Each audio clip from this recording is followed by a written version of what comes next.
हाँ ठीक। सर सादर प्रणाम। हाँ, और नमस्कार नमस्कार। आपका बहुत बहुत अभिनंदन सर, बहुत बहुत स्वागत। मैं समय से हूँ, अभी थोड़ा हाँ बिल्कुल उड़ समय गया से हूँ। हैं हाँ बिल्कुल बिल्कुल सर, बिल्कुल बिल्कुल। ठीक। प्रणाम सर। आप सभी को सादर नमन सर। हाँ, नमस्कार।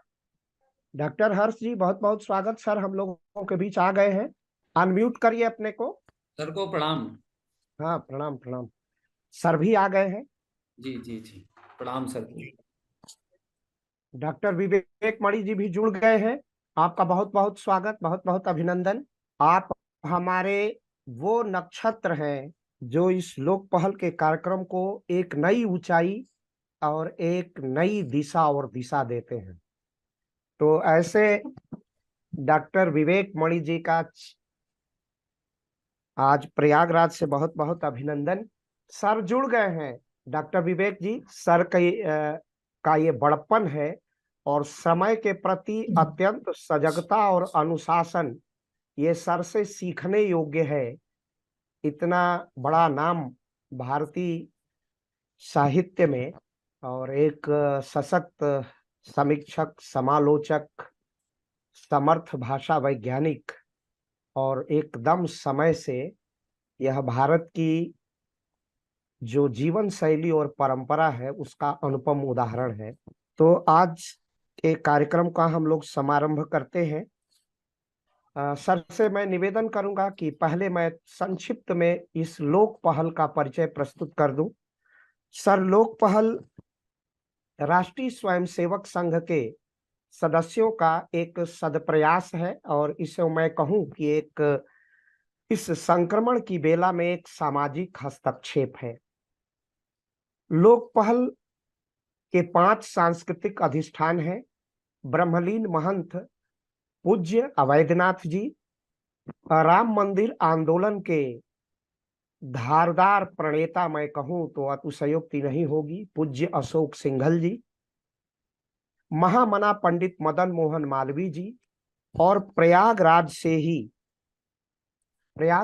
ही राष्ट्रीय स्वयंसेवक संघ के चतुर्थ चतुर्थ सरसंघ चालक उपाख्यान रज्जू भैया, राजेंद्र सिंह रज्जू भैया जी, एकात्म मानववाद के प्रणेता पंडित दीनदयाल उपाध्याय इस लोक पहल के हमारे वैचारिक वितान हैं, हमारे प्रेरणा स्रोत हैं। और इसी सांस्कृतिक राष्ट्रवाद के आधार पर हम लोक पहल को सामाजिक, राष्ट्रीय, सांस्कृतिक जीवन में एक गत्यात्मक ऊर्जा के साथ आगे बढ़ते हैं। लोक पहल का श्रेय, प्रेय और पाथेय उत्तर प्रदेश के यशस्वी मुख्यमंत्री पूज्य योगी आदित्यनाथ जी की नीतियों का अनवरत प्रचार प्रसार करना है। उनके सांस्कृतिक राष्ट्रवाद को जनता के मध्य ले जाना तथा जन समस्याओं को सत्ता प्रतिष्ठान की ओर उन्मुख करना इस लोक पहल का महत्वपूर्ण कार्य है। लोक पहल के हमारे संयोजक प्रयाग विश्वविद्यालय से ही डॉक्टर बीके सिंह हैं। इसी प्रकार इसके मीडिया को पूर्ण रूप से संचालित करने का दायित्व प्रोफेसर आलोक चौहान, जो मेरठ इंस्टीट्यूट ऑफ टेक्नोलॉजी से आते हैं, उनका है। इसी प्रकार वीर बहादुर सिंह पूर्वांचल विश्वविद्यालय में प्रबंधन के प्रोफेसर अवनीश पार्थेटकर। दूसरा जो बड़ा नाम है वह है काशी हिंदू विश्वविद्यालय से प्रोफेसर संतोष सिंह का। और हमारे जितने युवा हैं वो जुड़े हुए हैं, युवा प्रोफेसर। इसमें जो युवा असिस्टेंट एसोसिएट प्रोफेसर है, उसी में से एक बड़ा नाम है क्वातांगो विश्वविद्यालय से हिंदी के एसोसिएट प्रोफेसर डॉक्टर विवेक मणि त्रिपाठी जी, डॉक्टर हर्षमणि सिंह जी जो अर्थशास्त्र विभाग ईश्वर शरण पीजी कॉलेज इलाहाबाद विश्वविद्यालय प्रयागराज से हैं, डॉक्टर भावेश जी द्विवेदी जो इलाहाबाद विश्वविद्यालय से हैं। इसी प्रकार डॉक्टर ऋषिकेश सिंह जो दिल्ली विश्वविद्यालय के हिंदी विभाग में सहायक आचार्य हैं। इस लोक पहल के महत्वपूर्ण कार्यकर्ता लोग हैं, दायित्वधारी कार्यकर्ता हैं, और लोक पहल लगातार अपनी जीवंत उपस्थिति लगभग 2.5 वर्षों से बनाया हुआ है। चूंकि मैं राजनीति विज्ञान का सहायक आचार्य हूं, तो साहित्य में हमारी उतनी पहुंच नहीं है, लेकिन ये देश राम को जानता है। राम के बिना देश की कल्पना नहीं हो सकती। राम की मर्यादा, कृष्ण का उत्कर्ष, कृष्ण का विवेक और शंकर के मानस से ही इस जीवंत राष्ट्र का निर्माण होता है। एक पुस्तक लिखी थी बहुत पहले, रामचरितमानस का रचना शिल्प का विश्लेषण, प्रोफेसर योगेंद्र सिंह, वाईपी सिंह, जिसे हम जानते हैं। हम लोग कभी विद्यार्थी नहीं रहे, और जब हम लोग पढ़ने आए प्रयाग विश्वविद्यालय में, तो आप बहुत पहले ही अवकाश ग्रहण कर चुके थे, लेकिन उनका सानिध्य मिलता था। तब राम का महत्व मालूम होता था कि अगर राम को भारत से हटा दिया जाए तो भारत में अवशेष कुछ बचता नहीं है। राम जैसा नायक, तुलसी जैसा गायक, कृष्ण जैसा नायक, सूर जैसा गायक, इससे बनती है भारतीयता। और आज हम लोगों के बीच एक बहुत ही मनीषी विद्वान, जिनके विषय में कुछ भी कहना सूर्य को दीपक दिखाना है, हमारे जैसे अति साधारण व्यक्ति की वह आलोच्य दृष्टि नहीं हो सकती है जो सर के विषय में मैं कुछ कह सकूं। आज हमारे मंच पर है, आभासी मंच पर, प्रोफेसर उमापति दीक्षित, विभागाध्यक्ष नवीकरण एवं भाषा प्रसार विभाग, केंद्रीय हिंदी संस्थान, आगरा। यह भारत सरकार के शिक्षा मंत्रालय का एक उपक्रम है, एक अधिष्ठान है, एक संस्थान है। और आज का विषय है तुलसी के राम। तुलसी के राम कैसे हैं? तुलसी ने जो अपनी रामचरितमानस की रचना की और राम की स्थापना की, वस्तुतः तुलसी के राम भारत की शास्त्रीय परंपरा से बहुत सामीप्यता भी है और बहुत हद तक विलगाव भी है। जो महाकाव्यों की परंपरा है, जो रामायण है, उससे वो दूर हटने का भी एक सदप्रयास तुलसी करते हैं। लेकिन इतनी बात बहुत बेबाक ढंग से कही जा सकती है कि तुलसी को अगाध सांस्कृतिक बोध और शास्त्र बोध है। वेद, ब्राह्मण, आरण्यक, उपनिषद और गृह सूत्रों, स्मृतियों का गहन अध्येता तुलसी जब अपने राम की प्रतिस्थापना लोक में करता है, तो शाश्वत और सामयिक दोनों दृष्टियों को देख करके युगानुकूल अपनी रचना धर्मिता को स्थापित करते हैं, अपने रचना शिल्प को एक स्वरूप और आयाम देते हैं। और इसीलिए मैं कह सकता हूं कि तुलसी का जो रचना आदर्श था, वह अतीत से वर्तमान तक एक संरेख में भारत को जोड़ने का प्रयास है और भारत के विवेक को एक नया चैतन्य प्राप्त करने का प्रयास है, प्रदान करने का प्रयास है। जनमानस को निरंतरता में, जो उसकी 1712 से मैं कहूं या उससे पहले ही, जो भारत का जनमानस स्मृति भ्रम का शिकार हो गया था, हम नाना प्रकार की संक्रमण में, सांस्कृतिक संक्रमण थे, ज्ञान का संक्रमण था, उसमें राम को स्थापित करना भारत की शून्यता में, भारत की अनात्मता में आत्म तत्व की प्राण प्रतिष्ठा है। और इसी विषय पर मैं विषय प्रवर्तन के लिए अपने बहुत ही प्रिय अनुज डॉक्टर विवेक मणि त्रिपाठी को आमंत्रित करता हूं कि वो आज क्या विषय प्रवर्तन करें। डॉक्टर विवेक मणि जी। आदरणीय डॉक्टर त्रिपाठी जी, प्रोफेसर उमापति दीक्षित जी, और इस मंच से जुड़े हमारे सभी श्रोतागण एवं राम भक्तगण, आप सभी को मेरा सादर नमस्कार। यह मेरा सौभाग्य है कि डॉक्टर त्रिपाठी जी का मुझसे प्राप्त होता है और दीक्षित जी का भी सौभाग्य मुझे समय समय पर प्राप्त होता रहता है। आज हम लोग बहुत ही सौभाग्यशाली हैं कि 500 वर्षों बाद श्री राम इसके साक्षी होंगे। तो यह एक तरह से हम लोग हम इस युग के लिए हैं। और आज हम लोग श्री राम जी के जो तुलसीदास जी के जो राम है, जो राम के तुलसी हैं, उन पर सुनने के लिए गुरु जी को सुनेंगे हम लोग, प्रोफेसर उमापति दीक्षित जी को। उनके यहाँ पर उपस्थित हैं। राम जो है वो भारतीय साहित्य, हम लोग ऐसे कहा भी जाता है कि जो साहित्य संस्कृति होती है वह किसी भी राष्ट्र की, समाज की आत्मा होती है, और जो भारतीय संस्कृति है उसकी जो आत्मा है वह श्री राम है।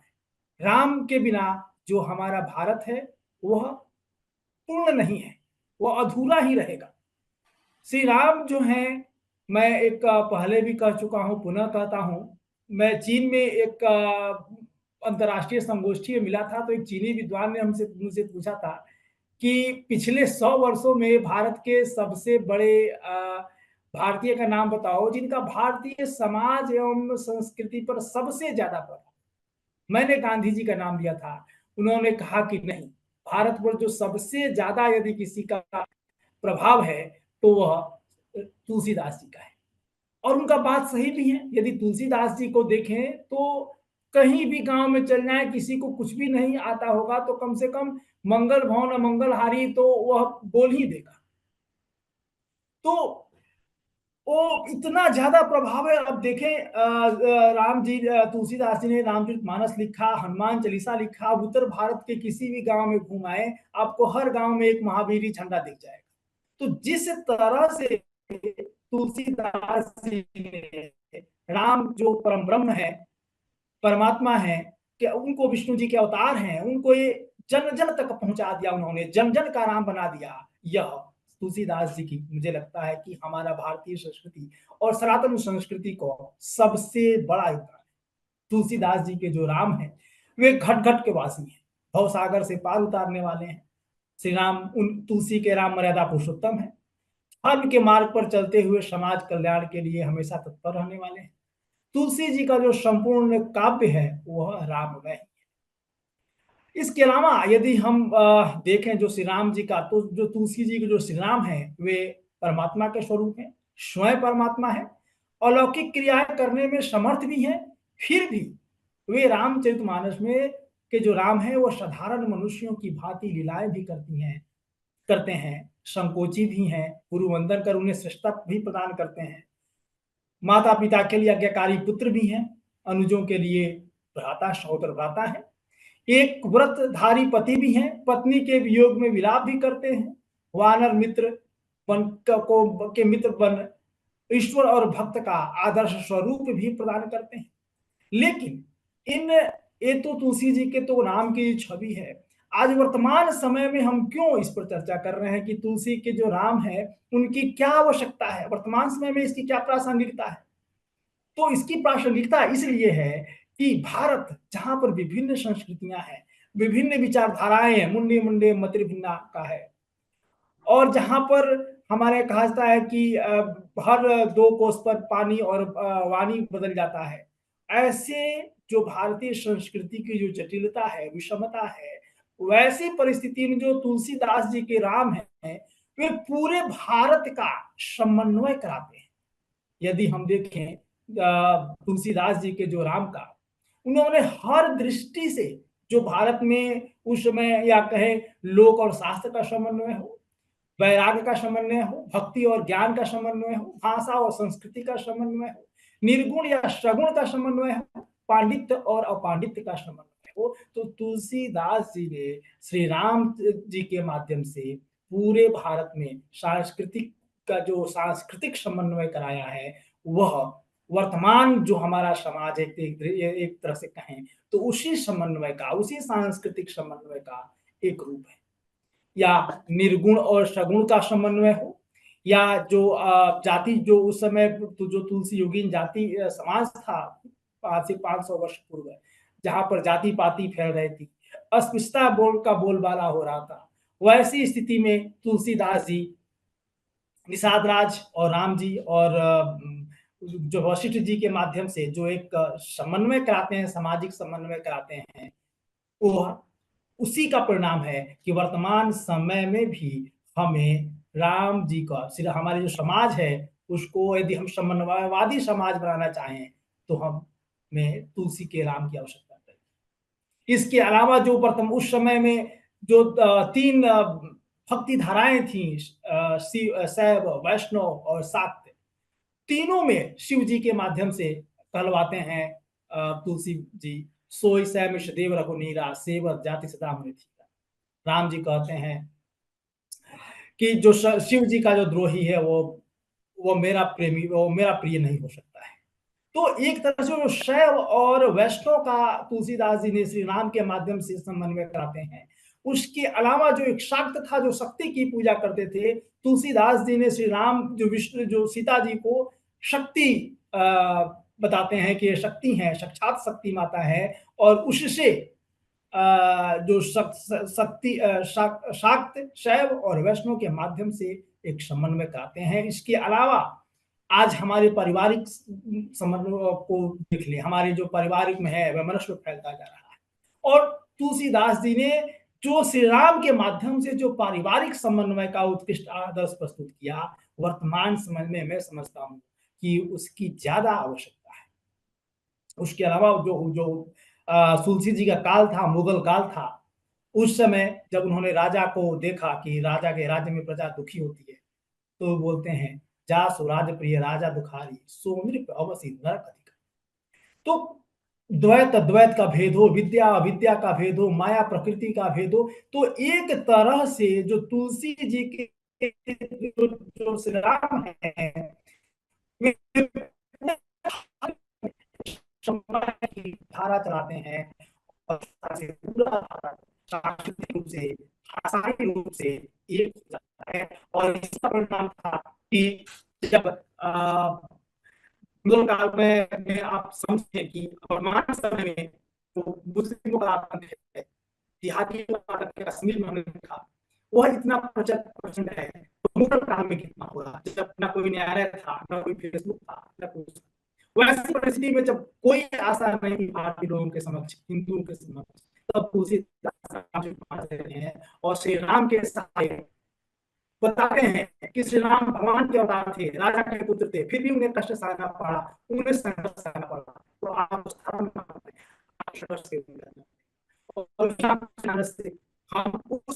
के उस निकल कर आए, और उतना ही नहीं और हमारे भारतीयों को भेजा गया। तो हमारे प्रवासी भारतीयों के पास कुछ भी नहीं था, कपड़े भी नहीं थे, वस्त्र भी नहीं थे, उसी के उन्होंने संस्कृति में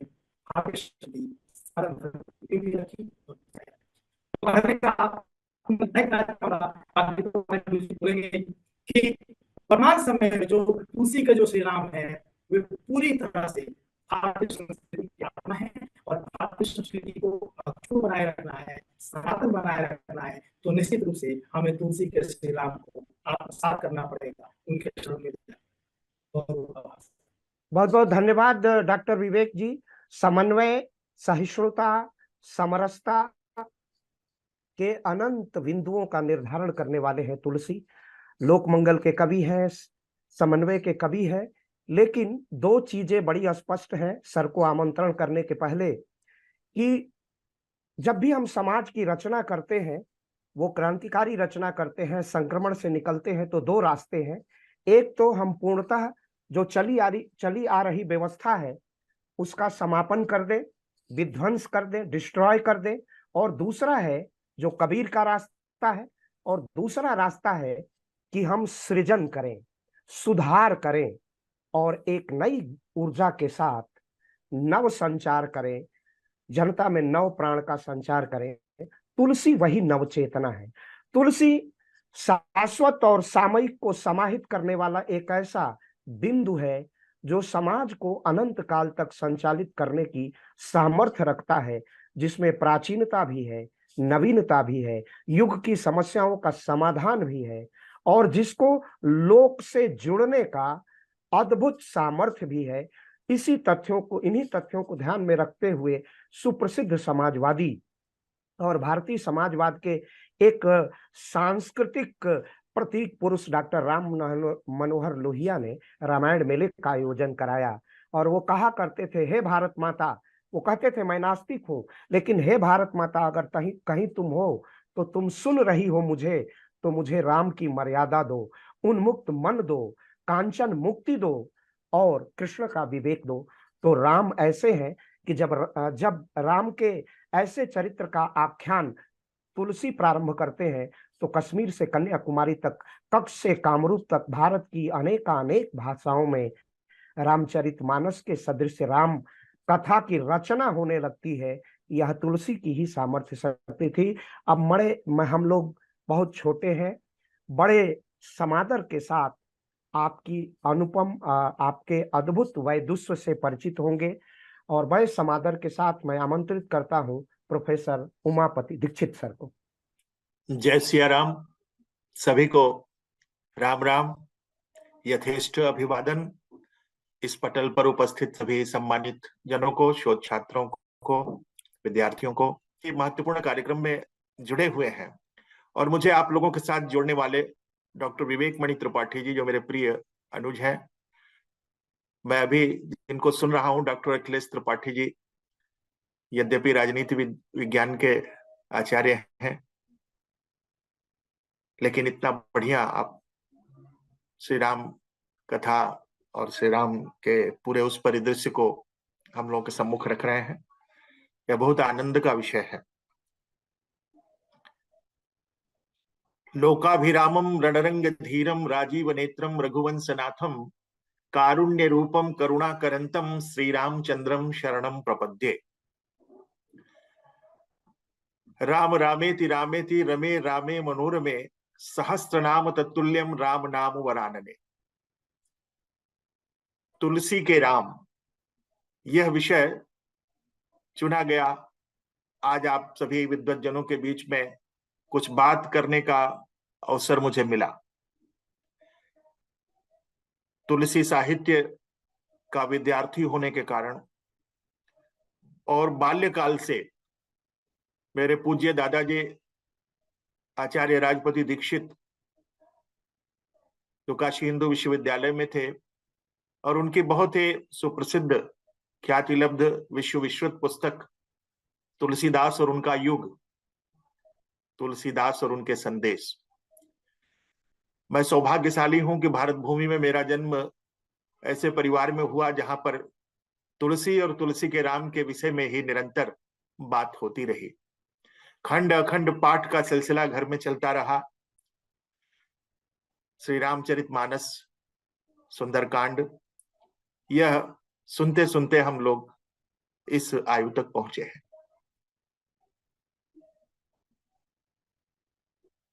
विद्वज्जनों, यह पूरी गाथा, राम की पूरी कथा और तुलसी के राम के ऊपर कुछ कहने से पहले उस महाकवि गोस्वामी तुलसीदास जी के ऊपर भी कुछ बात करना नितांत आवश्यक है, जिसके संघर्ष की पृष्ठभूमि में श्री रामचरितमानस जैसे ग्रंथ का प्रादुर्भाव हुआ, जिस ग्रंथ ने अपने निर्माण काल से ही संघर्ष की उस पृष्ठभूमि को देखा काशी में, जिसने उस महाकवि और संत को आज विश्व पटल पर स्थापित किया। संघर्ष की उस गाथा और उस पीड़ा को आप देखें कि काशी में किस तरीके से उनके साथ व्यवहार होता है। जब वो लिख रहे हैं कि रचनाकार का जो दर्द होता है, जो पीड़ा होती है, उनकी कृतियों के सापेक्ष संघर्ष की उस पृष्ठभूमि में कदम कदम पर हमें देखने को मिलता है। काशी से दूर 50-100 कोस दूर ले जाके रोज उनको छोड़ दिया जाता था कि ये आने न पाए। तुलसीदास जैसा अदम्य साहसी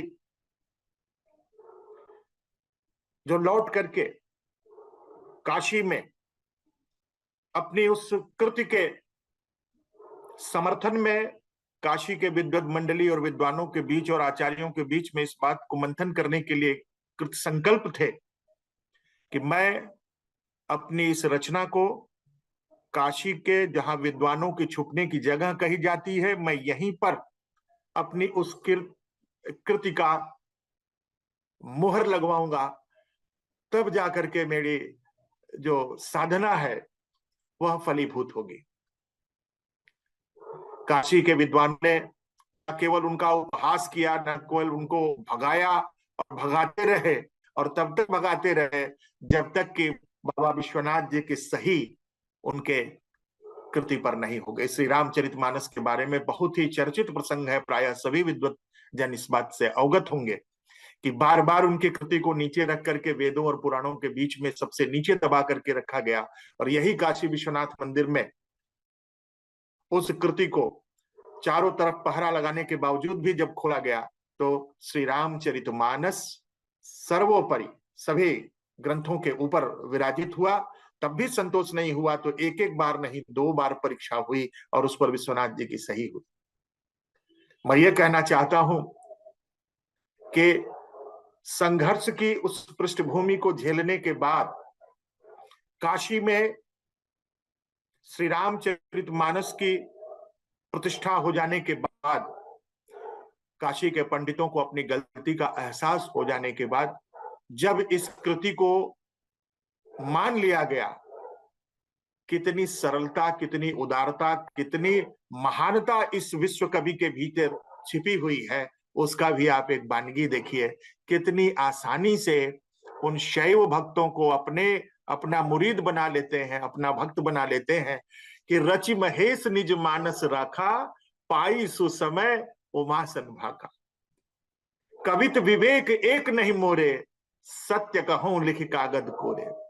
ये विनम्रता की पराकाष्ठा, ये विनय पत्रिका लिखने वाले उस महाकवि की गाथा अगर न कही जाए तो तुलसी के राम जो आज जन जन के राम है और पूरे विश्व में जिसकी पताका फैल रही है, और जो एक संक्रमण का दौर था अकबर कालीन, मुगल कालीन, उस दौर में, जबकि उनको ये मुगल दरबार में पेश होने के लिए और उनको वहां पर दरबारी कवि बनाने के लिए लोगों ने रचना चक्र कुचक्र रचा, तो किस तरीके से हनुमान जी महाराज ने उनकी मदद की हम सभी लोग जानते हैं। कारावास में किस तरीके से रहे और बंदरों की जिस सेना ने उस उत्पात के बाद उनको छोड़ना पड़ा, वो केवल एक ही बल, एक भरोसो, एक बल, एक आस विश्वास, उसी की देन थी।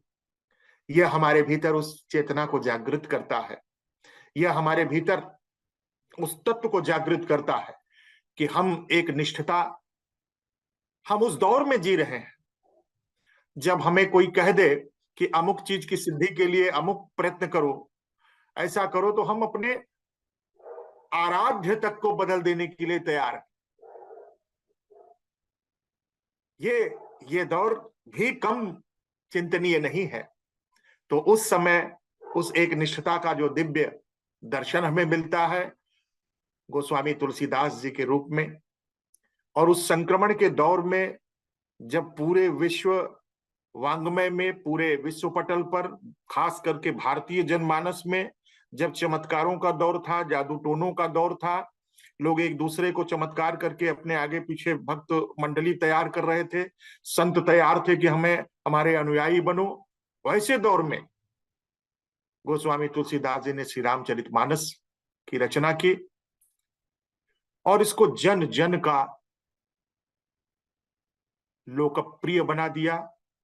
एक किसान, एक मजदूर, एक रेहड़ी वाला भी श्री रामचरितमानस से उतना ही अगाध और स्नेह करता है। उसकी व्याख्या से उसको कोई मतलब नहीं। हम लोग पढ़ लिख लेते हैं, हम लोग पीएचडी कर लेते हैं, डिलीट कर लेते हैं, हम उसकी व्याख्याकार हो जाते हैं और तब भी नहीं समझ पाते या समझा पाते, क्योंकि हरि अनंत हरि कथा अनंता, कहीं सुनहि बहुविध सब संता। लेकिन जब एक रेहड़ी वाला, जब एक किसान, एक मजदूर जब वहां से जुड़ करके मंगल भवन मंगलहारी द्रभु सुदशरथ अजिर बिहारी सीता राम चरण रति मोरे अनुदिन बढ़ऊ अनुग्रह तोरे दीन दयाल विरद संभारी हरहु नाथ मम संकट भारी विश्वनाथ मम नाथ पुरारी त्रिभुवन महिमा विदित तुम्हारी वरदायक प्रणतारति रंजन कृपा सिंधु सेवक मनोरंजन।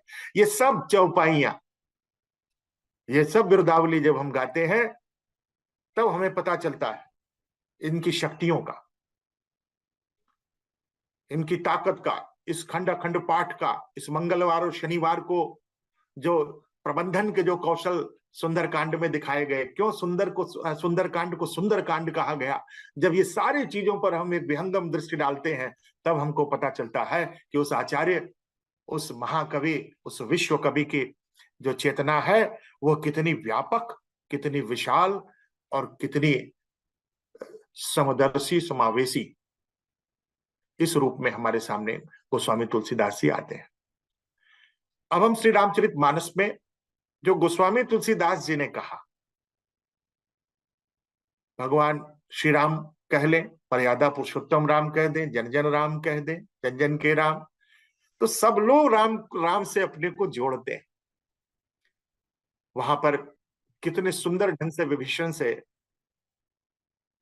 कहलाते हैं, तात राम नहीं नर भूपाला, तात राम नहीं नर भूपाला, भुवनेश्वर कालम कर काला, ब्रह्मानामयज भगवंता, व्यापक अजित अनादि अनंता, गो द्विज धेनु देव हितकारी, कृपा सिंधु सेवक मनधारी। कृपा सिंधु सेवक मनधारी किस लिए जन्म हुआ? गो द्विज धेनु देव हितकारी कृपा सिंधु से, इसलिए इनका अवतरण हुआ। और एक सामान्य मनुष्य की तरह रोते, विलखते, विचरते, संघर्ष करते, कभी भी किसी राज्याश्रय में किसी राजा के सहायता के लिए कभी भी करुण पुकार आर्तनाद नहीं किया। जितने भी समाज के उपेक्षित लोग हैं सबको साथी बनाया, सबको अपना सारथी बनाया, सबकी छोटी छोटी सहायताओं के बल पर इतना बड़ा, जो अकल्पनीय, जो उसकी कल्पना नहीं कर सकता कोई, कि उस लंका पर विजय, उस दुरूहता, उस दुष्कर्ता को क्षण मात्र में हमारे भीतर उस संघर्ष के पृष्ठभूमि से तैयार करके हमारे भीतर वो लक्ष्य संधान का उपक्रम करते हैं। उन्हें भगवान राम को, उन्हें प्रभु श्री राम को जब हम विशद संदर्भों में देखते हैं तो हमें ध्यान आता है कि तुलसीदास जी द्वारा विरचित जो रामचरितमानस है पूरे राम के चरित्र का अवगाहन है।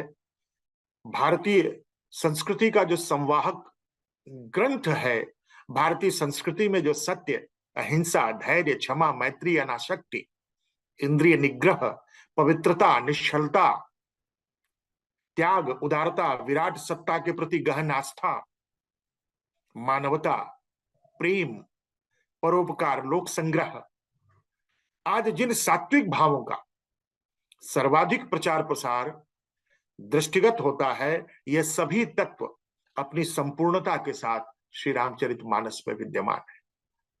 और ये पूरे के पूरे जिन विशेषणों को और जिनके उपाख्यानों व्याख्यानों के संबंध में लगातार आप इतनी बड़ी पहल कर रहे हैं, यह सभी तत्व मानस में विद्यमान है।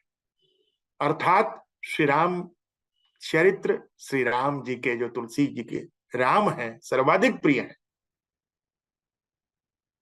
उनके बिना पर, राम की शर्त पर, राम के बगैर जीवन में जिनको कुछ भी स्वीकार नहीं, ऐसे महाकवि तुलसीदास जी ने सभी दिव्य भावों को वैश्विक धरातल पर प्रतिष्ठित करते हुए नवीन भावों को प्रदान किया है।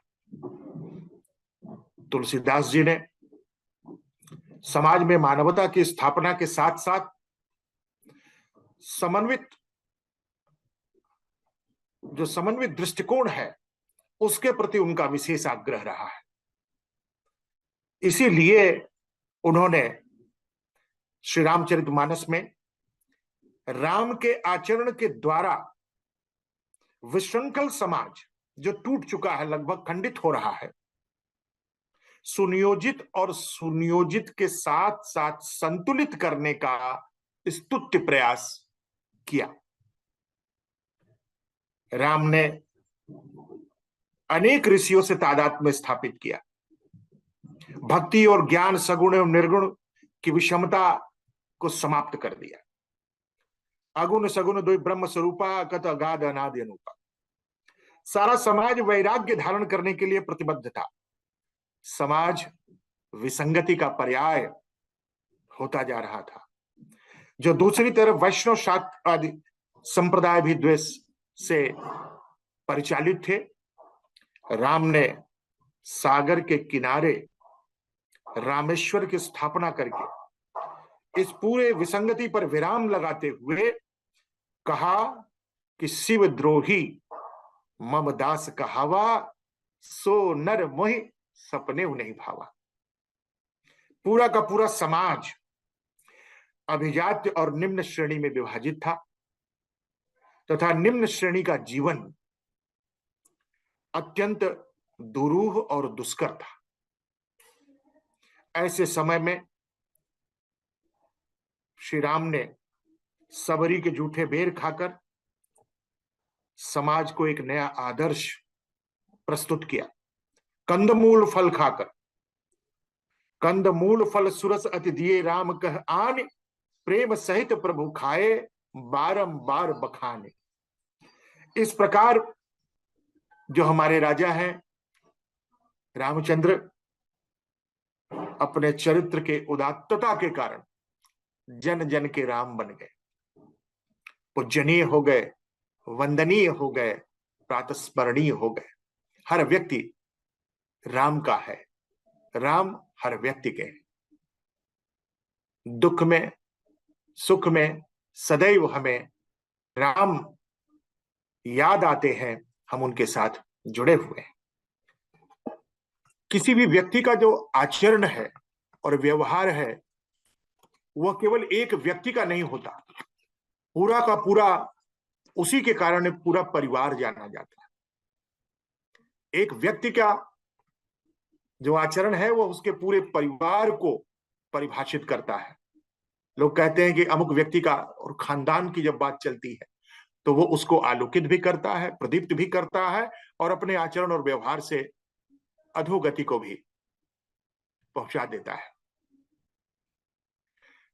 प्रत्येक देश काल समाज में आचरण की जो शुद्धता है और नियमन है, वो हमें उसके साथ जुड़े रहता है। साथ ही समाज और साहित्य भी आचरण की शुचिता और आज पवित्रता के प्रति हमें आगाह करते हैं।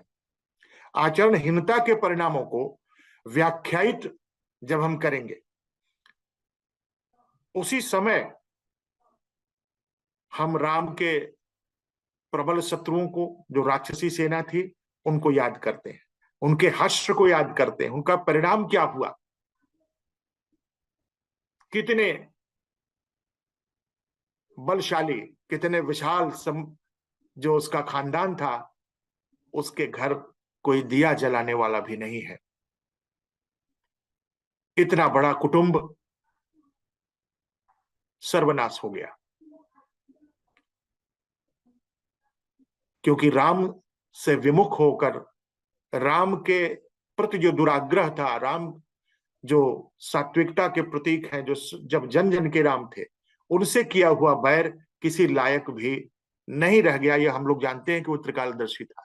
हम ये भी जानते हैं कि रावण विद्वान था, प्रकांड विद्वान था, अनेक ग्रंथों का रचनाकार था, लेकिन जब चारित्र्य और चरित्र की दुर्बलता और मानवीय मूल्यों की जो शुचिता और पवित्रता का उल्लंघन उसने किया, जीवन पर्यंत विमुख हो गया उन और आसुरी शक्तियों को जो उसने अपनाया, तो सर्वविधे त्याज्य और सदैव के लिए भारतीय वाङ्मय में कलंकित हो गया। हम सभी लोग इस बात को जानते हैं। राम का चरित्र कदम कदम पर किस तरीके से हमारा मार्गदर्शन करता है, किस तरीके से जो भी अगर वध भी किया उन्होंने तो सुधार के लिए, मित्रता की राह भी पकड़ी तो सुधार के लिए की, जो गलत रास्ते पर बाली जा रहा था तो सुग्रीव का साथ दिया, मित्रता की पराकाष्ठा। मित्र भी अगर हो तो कैसा हो यह भी उन्होंने दिखाया।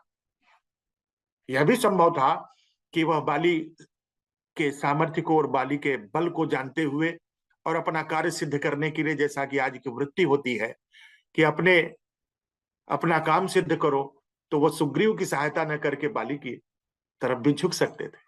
बाली ने मरते समय उनसे कहा था कि आप वन वन भटक रहे हो और अपनी पत्नी के लिए भटक रहे हो। मैंने उस रावण को 6 महीने अपने काख में दबा के रखा था। अगर आपने एक बार मुझसे कह दिया होता और मैं संदेश भेजवा देता तो आप जानकी जी को सकुशल पहुंचा दिया होता रावण।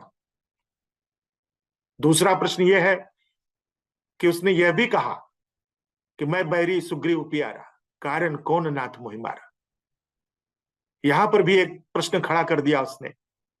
और पहली बार पूरे उस रामचरितमानस की कथा में आप देखेंगे, लगता है सर कुछ नेट की समस्या है और इसलिए सर अचानक नेट की समस्या की वजह से सर का बहुत अद्भुत व्याख्यान चल रहा था, जहां राम के विविध पक्षों की, राम जो मानवीय जीवन की प्रत्येक समस्या हो सकती है, वो सुख की समस्या, दुख की समस्या, सुख की समस्या, जो मन का मनोविज्ञान है, युद्ध करने जा रहे हैं, युद्ध करें या न करें, वो संशय की रात थी लंका में, युद्ध होना चाहिए या नहीं, उसका भी समाधान राम में मिलता है। संशयात्मा विनश्यति, तो संशय से निकलने का मार्ग भी राम है।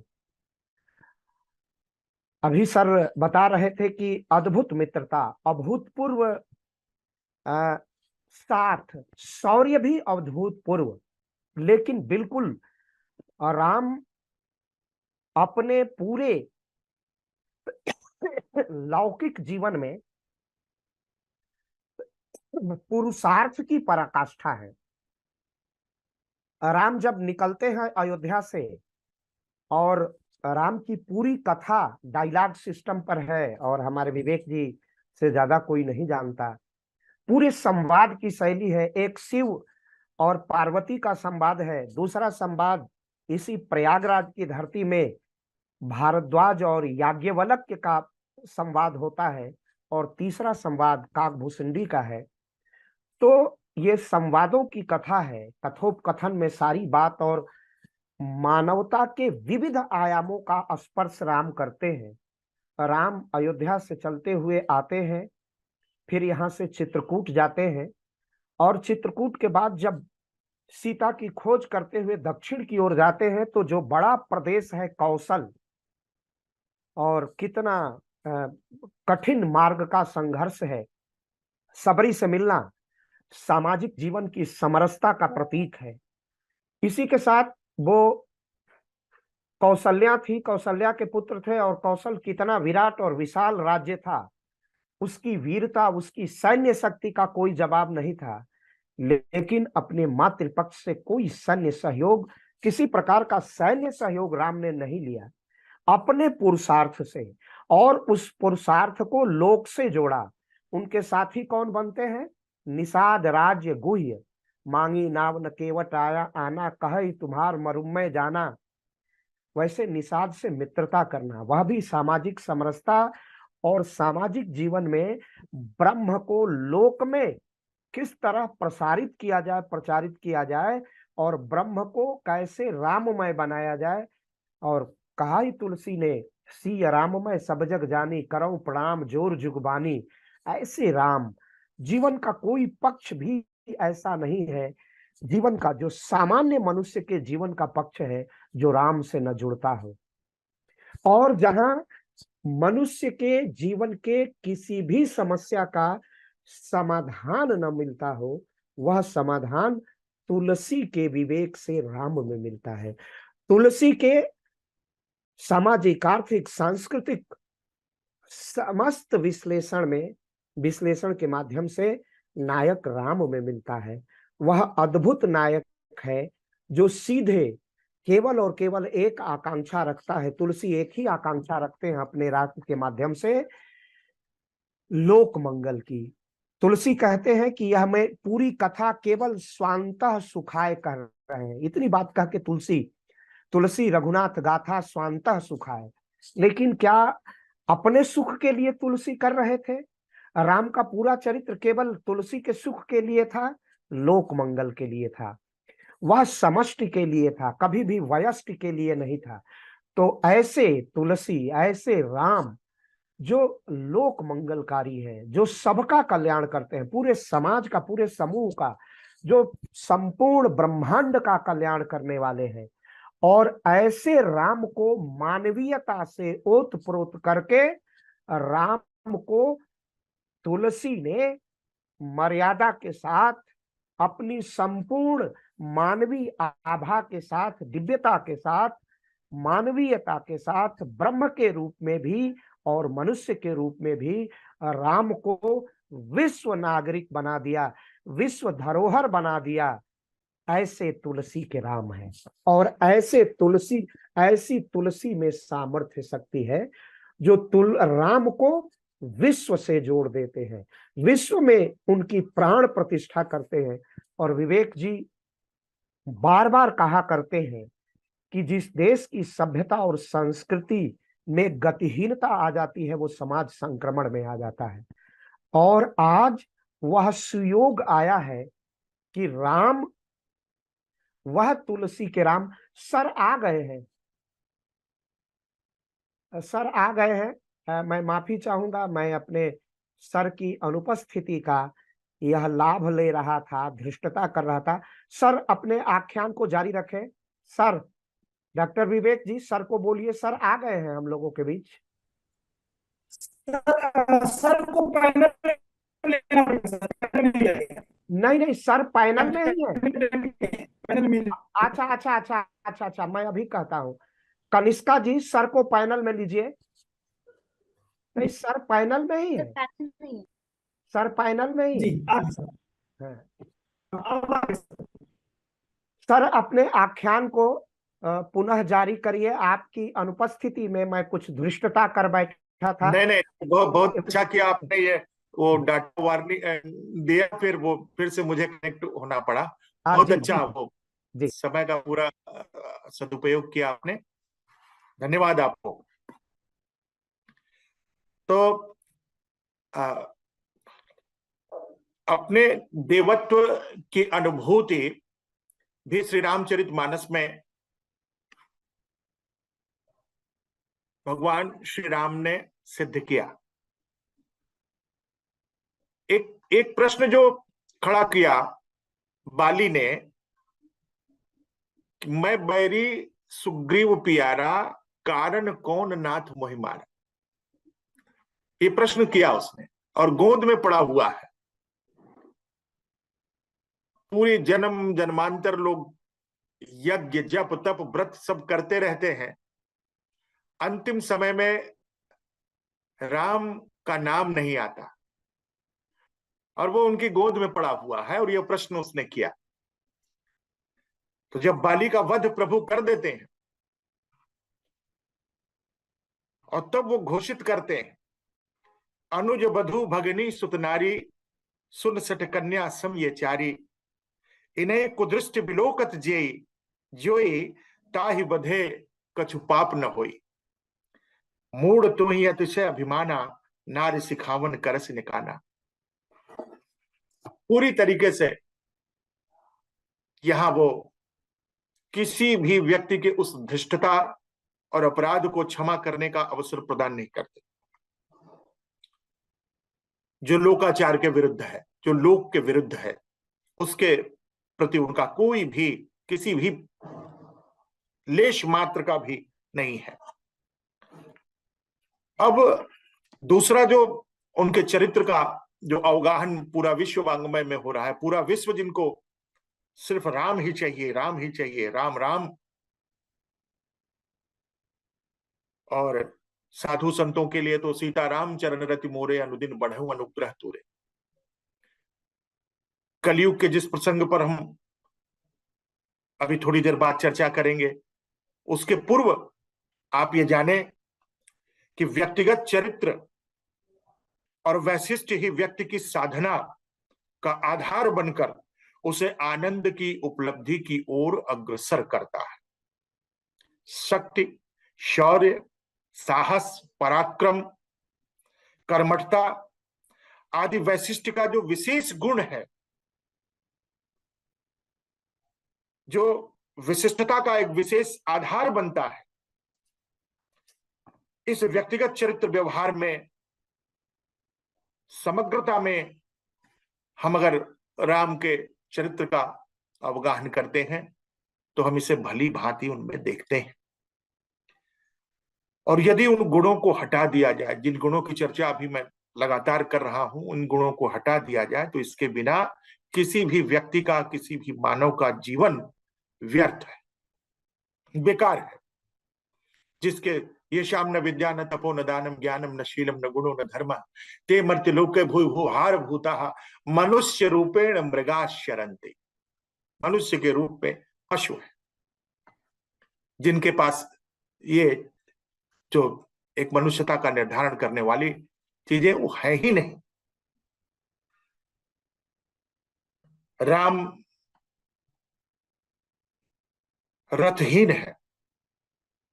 विभीषण को शंका हुई कि हमारा भाई इतने बड़े रथ को सजा करके उस पर बैठ करके आ रहा है और इनका हमारे जिनकी शरण में, कहते हैं शरणागत को जेत जही निज अनहित अनुमान ते नर पावर पाप मैं तिन्हि बिलोकत खान, वो स्वामी जी ने कहा।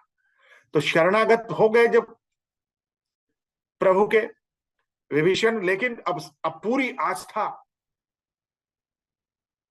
और नीति सब कुछ श्री रामचरितमानस में तुलसीदास जी ने निरूपित किया है। एक तरफ शत्रु का भाई है जो मन ही मन कल्पना करते हुए सशंकित हृदय से भगवान राम के पास जाता है, मर्यादा पुरुषोत्तम राम के पास जाता है।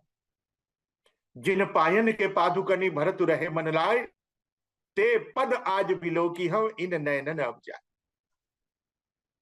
भक्ति, श्रद्धा बिना भी किसी बात के नहीं उपजती, और वो देख रहा है कि युद्ध में ये स्थिति आने वाली है। एक नमूना है ये कि रावण रथी विरथ रघुबीरा, फिर कैसे उसे जीता जा सकता है। तब उसको जो नीति है, जो हमारे भारतीय समाज में जो हमारी ख्याति है, जो हमको विरासत में मिली है, उसकी तरफ कहते हैं सुनो सखा कह कृपा निधाना जेहि जय होई जो चंदन आना सौरज धीरज जेहि रथ चाका सत्यशील दृढ़ ध्वजा पताका बल विवेक दम परहित घोरे क्षमा कृपा ममता रज मोरे ईश भजन सारथी सुजाना विरत धर्म संतोष कृपाना दान परसु बुद्धि शक्ति प्रचंडा वर विज्ञान कठिन को दंडा अमल अचल मन त्रोण समाना सम जम नियम शील मुख नाना कवच अभेद विप्र गुरु पूजा ए सम विजय उपाय न दूजा। तुम्हें किसी भी प्रकार की चिंता करने की जरूरत नहीं है, उपकरणों की आवश्यकता नहीं है। इस प्रकार से जो तुलसी के राम का जो निरूपण हम देखते हैं, चरित्रांकन किया है जो उनका इस कृति में, उसके माध्यम से जो हम उनका विवेचन करते हैं, तो भारतीय संस्कृति के अनुकूल जो लोकाचार को दर्शाया गया है, राम की मातृ पितृ भक्ति, विमाता कैकेयी के प्रति भी उनकी श्रद्धा, जबकि हम सभी लोग जानते हैं कि उन्हीं के कारण, विमाता कैकेयी के कारण ही उनको 14 वर्ष का वनवास हुआ।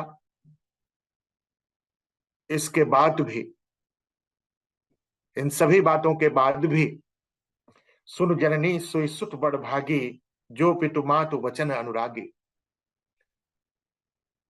सारी जो भारतीय संस्कृति के मूल है, जो मूल तत्वों का जो क्षरण हो रहा है आज समाज में, वहां से भी हम राम के उस शिशु लीला अयोध्या कांड से लेकर बाल कांड से लेकर के सभी जगह हमें कुछ ना कुछ सीखने के लिए मिलता है। संस्कारों का जो बीजारोपण होता है वो आरंभ काल में ही हो जाता है, शैशवावस्था बाल्यावस्था से ही हो जाता है। हम जब अपने परिवार में उनको विखंडित होते देख रहे हैं, तब इस समय हमें तुलसी के राम बहुत याद आते हैं। प्रातः काल उठ के रघुनाथा, मातु पिता गुरु नावई मात। इन संस्कारों का बीजारोपण क्या हम कर रहे हैं? क्या ये संस्कार कहीं ना कहीं विलुप्त हो रहे हैं? क्या वह गुरु परंपरा, क्या वो ऋषि परंपरा, क्या वो गुरुओं का जो अभिमत रहा? और कहते हैं, यहां तक तो गोस्वामी तुलसीदास जी ने कहा कि राम को छोड़ दो, राम का नाम ही, राम नाम कलि अभिमत दाता, हित परलोक लोक पितु माता। हम अपने संतानों में, हम अपने भारतवंशियों में, जो हमारे शैशवावस्था के बच्चे हैं, जो बाल्यावस्था में हैं, जो किशोरावस्था की तरफ बढ़ रहे हैं, उनके भीतर क्या उनको हम ये बता पा रहे हैं कि हमने चरण रज क्या होता है, चरण रज किनका लेना चाहिए, चरण स्पर्श करने का अभिप्राय क्या है? तब हमें थोड़ा सा ध्यान देना पड़ेगा। प्रातः काल उठ के रघुनाथा, मातु पिता गुरु नावहि मात। गुरुओं को भी मैं स्मरण करता हूं, उन सभी गुरुओं को प्रणाम करता हूं, नमन करता हूं, जिनके चरण रज को लेकर के हम इतनी दूर तक आए हैं, जिनकी वाणी को सुनकर समझकर एक यात्रा, जीवन यात्रा इतनी दूर तक की हम लोगों ने तय की है। क्या उन संस्कारों का बीजारोपण हम अपने बच्चों में कर पा रहे हैं? विद्यार्थियों को उस ओर प्रेरित कर रहे हैं? ये भी हमें सोचने को विवश करता है। माता पिता के चरणों में अनुराग, गुरु के चरणों में अनुराग, अपने से श्रेष्ठ जनों का अभिवादन, चरण रज क्यों लेते हैं, माथे पे क्यों चढ़ाते हैं, शिरोधार्य क्यों करते हैं? क्योंकि उनके संस्कार, आपके संस्कार हमारे भीतर समाहित, हम ऐसा समझ करके ही उनको करते हैं। अब रही बात राम के उस चरित्र के उस पक्ष की ओर भी देखना, जो गोस्वामी तुलसीदास जी ने बार बार, जिनका अभिप्रेत ये था कि हम इस ओर सबका ध्यान आकृष्ट करें। समान और श्रेष्ठ व्यवहार में राम कोल किरात भील वनवासियों के प्रति भी, आदिवासियों के प्रति भी, जनजातियों के प्रति भी उदार और आदर युक्त स्नेहमय आचरण करते हैं। किसी को लेश मात्र भी इसमें संशय नहीं करना चाहिए। वो केवल कहते नहीं, उन्होंने अपने जीवन में चरितार्थ करके दिखाया है। किसी को त्याज्य नहीं समझा, सबको गले लगाया, सबको साथ लेके चले। जो एक लघुता की प्रतिष्ठा होती है, किसी के प्रति भी लघुता की भावना अगर रही हो, स्वयं उसको रही हो तो नहीं कहा जा सकता, लेकिन उस लघुता को भी उन्होंने अंगीकार किया और उसको यथोचित मान सम्मान दिया।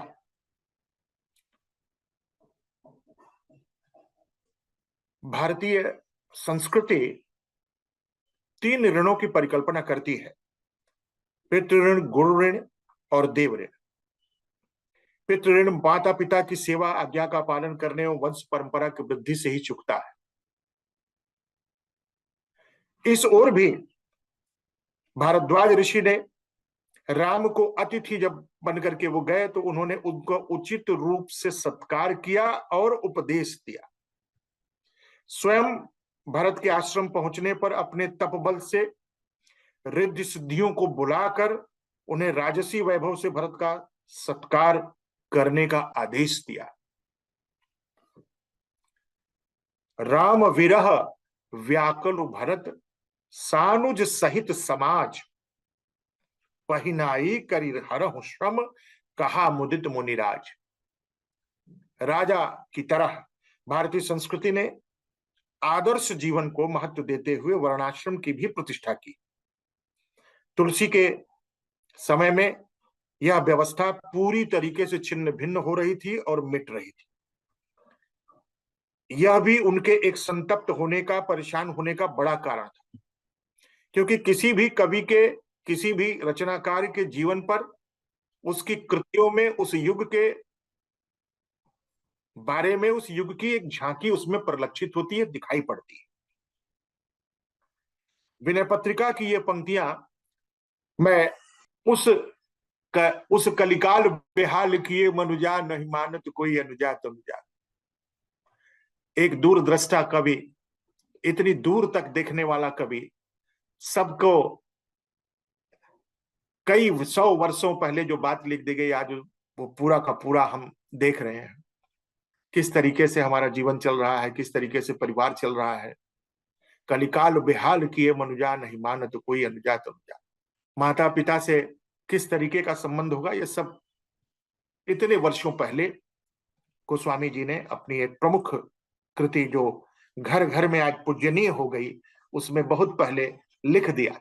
मैं ऐसे महाकवि के उस कृति के अंतर्गत आपसे जो बात कर रहा हूं, वह राम, तुलसी के राम के संदर्भ में उनके चरित्र का अवगाहन करते हुए जो भारतीय संस्कृति को, सनातन धर्म को आगे बढ़ करके ले जाने वाली पद्धतियों को, किस आधार पर, किस आश्रय पर जीवन पद्धतियां आगे चलती हैं, बढ़ती हैं, उस ओर लगातार देखने, सोचने और समझने की जरूरत है।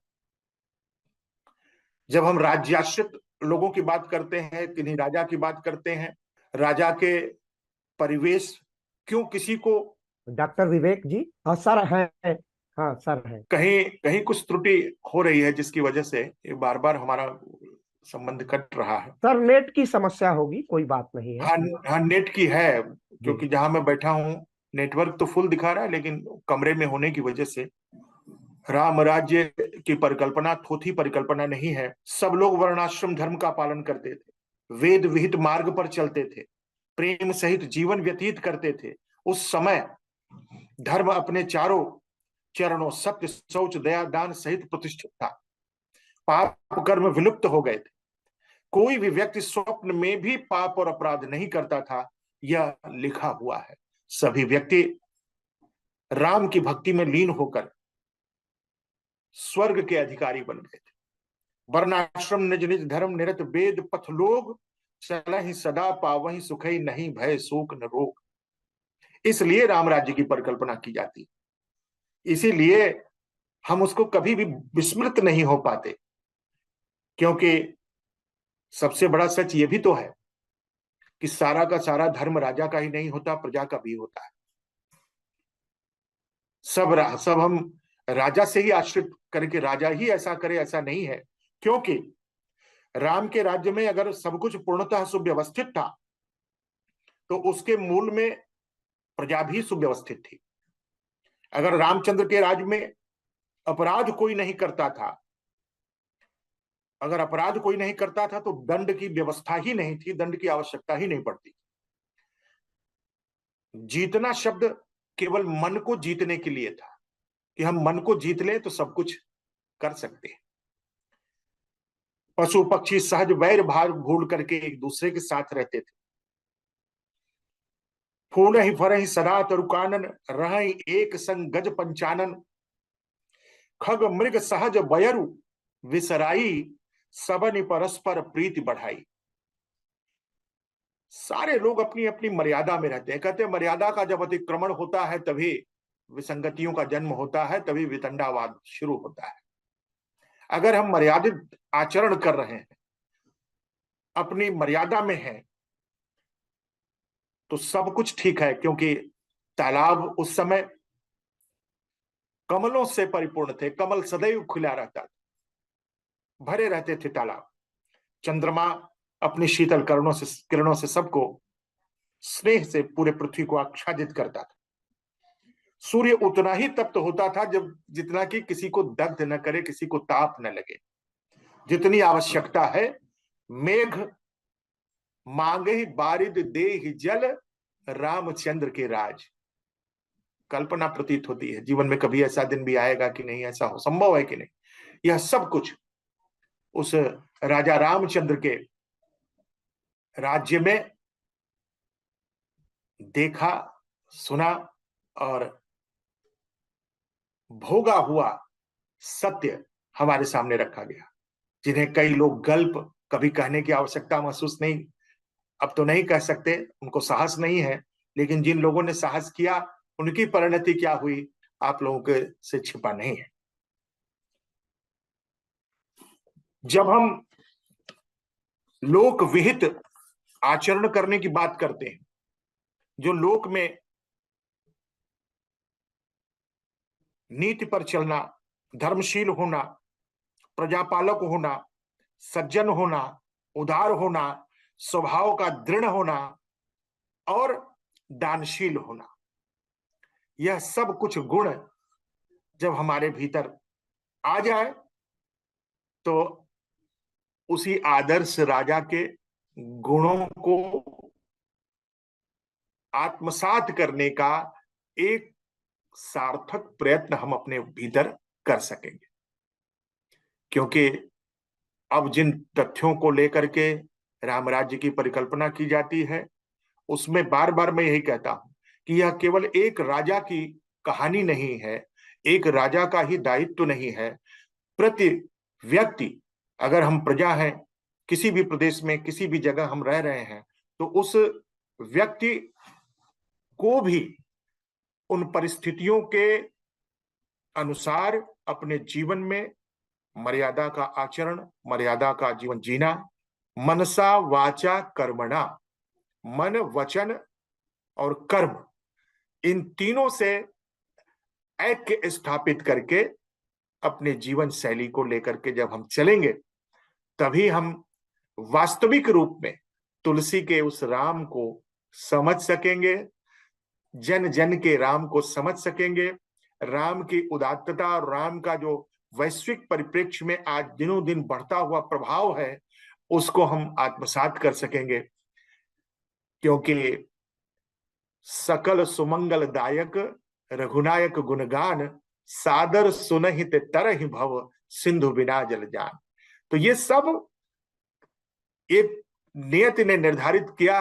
हम उसका, उनके चरित्र का जो पान करते हैं, हम उनके चरित्र का जो गुणगान करते हैं, उनके चरित्र को बारंबार बखानते हैं, बार बार जो आप इतना आयोजन करते हैं, कहीं ना कहीं से हम सब पुण्य के भागी बनते हैं और आप सब लोग कृतार्थ करते हैं सबको। हम लोग अपनी वाणी को शुद्ध करते हैं और उस कथा को, कथा के माध्यम से भगवान श्री राम को स्मरण करते हुए, जिनके प्रताप को विदेशों में राम हरे राम राम राम हरे हरे, हरे कृष्ण हरे कृष्ण, यह हमारी जो सनातन पद्धति है उसको लोग अंगीकार कर रहे हैं। अपने सांसद में, अमेरिका के सांसद में आपने देखा कि उसका जय घोष हो रहा है, स्वस्ति पाठ हो रहा है। तो ये सब कुछ उसी प्रभु की लीला का एक सुंदर फल है, जिसको हम लोग क्रमशः धीरे धीरे धीरे धीरे लेके चल रहे हैं। तो हम राम को पुनः याद करते हुए, लोकाभिरामम रणरंग धीरम राजीव नेत्रम रघुवंशनाथम कारुण्य रूपम करुणाकरंतम श्री रामचंद्रम शरणं। शैशवावस्था का भी एक झांकी मैं आपके सामने प्रस्तुत कर दूं, जो गेय रूप में है और गोस्वामी तुलसीदास जी द्वारा ही विरचित है। पगनु पूर्व पहुंची कर कंजनी, मंजू बनी मणि मालिए, नवनील कलेवर पीत झगा, झलके पुल के नृप गोद लिए, अरविंद सोआनन रूप मरंद, आनंदित लोचन भृंग पिए, मन में न बस्यो अस बालक जो, मन में न बस्यो अस बालक जो, तुलसी जग में फल कौन जिए, तुलसी जग में फल कौन जिए। देखिए, कब हूँ शशि मांगत आरि करे, कब हूँ प्रतिबिंब निहारी डरे, कब हूँ कर ताल बजाए के नाचत, मातु सबे मन मोद भरे, कब हूँ ऋषि आई कहे हठ के, पुनि लेति सोई जेहि लागी रे, अवधेश के बालक चारि सदा, तुलसी मन मंदिर में बिहरे, अवधेश के बालक चारि सदा, तुलसी मन मंदिर में बिहरे, वरदंत की पंगत कुंद कली, अधराधर पल्लव खोलन की, वरदंत की पंगत कुंद कली, अधराधर पल्लव खोलन की, चपला चमके घन बीच जगे, छवि मोतीन माल अमोलन की, घुंघरारी लटे लटके मुख पर, सुंदर लोल कपोलन की, नेवछावर प्राण कर तुलसी, बलि जाऊं ललाइन बोलन की, बलि जाऊं ललाइन बोलन की, बलि जाऊं ललाइन बोलन की। ऐसे प्रभु को सुमिरन करते हुए, ऐसे प्रभु की बाल लीला का यशोगान करते हुए, अपनी चित्त वृत्तियों को उन्हीं में रागात्मक ढंग से लगाए हुए, उन्हीं भगवान श्री राम के चरणों में अनुदिन अनुराग बढ़ता रहे। हम कलिकाल के कोई भी साधन को दूजा नहीं है। जो भगवान राम से विमुख रहेगा, वह किसी भी स्तर पर यह जो जीवन मिला है उसको अनुकूल बनाने के लिए, सर्वथा अनुकूल बनाने के लिए राम को सुमिरिए, राम को ही गाइए और राम के चरित्र का अवगाहन करते हुए उनके जीवन से जो भी यशो गाथा को सुनने के बाद, उस विमल कीर्ति को सुनने के बाद, गोस्वामी तुलसीदास जी की इस रचना के परिप्रेक्ष्य में भगवान श्री राम के प्रति रागात्मक लगाव रखते हुए हम उनको श्रद्धा वनत और उनके प्रति अपने भावांजलि अर्पित करते हैं। और पुनः राम रामेति रामेति रमे रामे मनोरमे सहस्त्र नाम तत्तुल्यम राम नाम वरानने, सिय राम मैं सब जग जाने, करऊं प्रणाम जोर जग पाने। आप सभी लोगों ने मुझे आज अपने बीच में अपनी वाणी को पवित्र करने का मौका दिया, सबके प्रति बहुत ही आभारी हूं। विशेष करके प्रिय अनुज डॉक्टर विवेक मणि त्रिपाठी जी का आभारी हूं, अखिलेश त्रिपाठी जी जो बहुत ही विद्वत्तापूर्ण ढंग से अभी सामंजस्य का काम कर रहे हैं, मैं उनको भी पुनः धन्यवाद देता हूं। आपका यह लोक पहल कार्यक्रम निरंतर गतिमान रहे, प्रभु से प्रार्थना करता हूं। बहुत बहुत आभार सर, इस अद्भुत अविस्मरणीय और अपूर्व व्याख्यान के लिए, जिसमें सब कुछ मिला। जो चाहत थी, जो तुलसी के राम से जो हम लोग सादृश्यता स्थापित करते हैं, सर आपने तुलसी के राम की शास्त्रीयता से अधिक उसकी मानवीय पक्ष की विवेचना प्रस्तुत की कि एक ब्रह्म से, ब्रह्म का राम और लोक का राम जिसमें पुरुषार्थ की पराकाष्ठा है, जिसमें संशय का भंजन करके लोक से जुड़ने की सामर्थ्य है। सबरी का राम किस तरह समरसता में बसता है, सबरी का राम किस तरह निषाद राज गुह्य से अपनी मित्रता स्थापित करता है, बाली से अपनी मित्रता नहीं, बाली से की जगह पर सुग्रीव की मित्रता, और वहां पर जो प्रश्न खड़ा होता है, तो उस राम का एक ही ध्येय निष्ठा थी, वह थी समष्टि का कल्याण, वयष्टि भाव का होम करना और पूरे विश्व को वयष्टि का पाठ कराना, लोक मंगल करना, लोक मंगल का चरित्र व्यक्ति में व्याप्त करना। और इसीलिए तुलसी के राम भारतीयता से, मानवीयता से ओतप्रोत होकर के विश्व नागरिक बन गए हैं। तो राम की मर्यादा के साथ उनका विश्व नागरिक और विराट स्वरूप वह तुलसी जैसा व्यक्ति ही स्थापित कर सकता है। वह लंका में गए, संशय की रात थी, फिर उसका भंजन होता है, अपनी वीरता का कहीं अतिरेक नहीं होता है, वह मर्यादित हैं, अर्थात नीति और नैतिकता से युक्त है। जो नीति और नैतिकता से युक्त होगा वो मर्यादा की पराकाष्ठा होगा, वो मित्रता की पराकाष्ठा होगा, व्यवहार कुशलता होगा, उसकी उसकी दृष्टि ही हो सकती है सी राममय सब जग जानी, पूरी दृष्टि राममय है, पूरी दृष्टि सत्यम शिवम सुंदरम है। ऐसे राम पर आपका यह अद्भुत व्याख्यान हमारे आभासी मंच से अभी यह प्रचारित और प्रसारित हो रहा था, यूट्यूब पर और फेसबुक पर, इंस्टाग्राम पर, विभिन्न माध्यमों से आपका यह व्याख्यान अनंत लोगों के मानस को शब्द शब्द स्पर्श करेगा और एक नव्य चेतना का प्रसार करेगा। राम तो ऐसे हैं, वह युगीन राम है, वह सामयिक राम है, वह शाश्वत राम है, जीवन की प्रत्येक समस्या का समाधान राम है। आज राम पर एक पक्ष विरोध भी कर रहा है, कुछ पंक्तियों को उठा करके संपूर्णता में संदर्भ को समझने की जिनकी सामर्थ्य नहीं है, उनसे भी मैं राम जी से अनुरोध करता हूं कि उनके अंदर भी राम बसकर उनके चैतन्य का विस्तार करें। राम उस युग की वर्णाश्रम व्यवस्था थी, आज क्या है, हम राम को जिस रूप में जहां भी जैसे भी भजेंगे, राम हमें सन्मार्ग की ओर ही प्रेरित करेंगे और इन जो पथ से विचलित लोग हैं उन्हें भी राम सन्मार्ग की ओर प्रेरित करेंगे, पूरे विश्व को सन्मार्ग में प्रेरित करेंगे। हम तो राजनीति वाले हैं, तो मैं यही कहूंगा कि दुनिया में पूंजीवाद विफल हो गया, दुनिया में सबसे बड़ा साम्यवाद का लौह आवरण विनष्ट हो गया और एक ही रास्ता है, थर्ड वे, वो है भारत का रास्ता, वो राम का रास्ता है। राम से ही विश्व मंगल की कामना होगी, उसी में आकांक्षा है विश्व कल्याण की, सभी जन सुखी हो, सभी प्रसन्न हो, और वो तभी दृष्टि आएगी जब हम अपने जीवन में राम को ले आएंगे।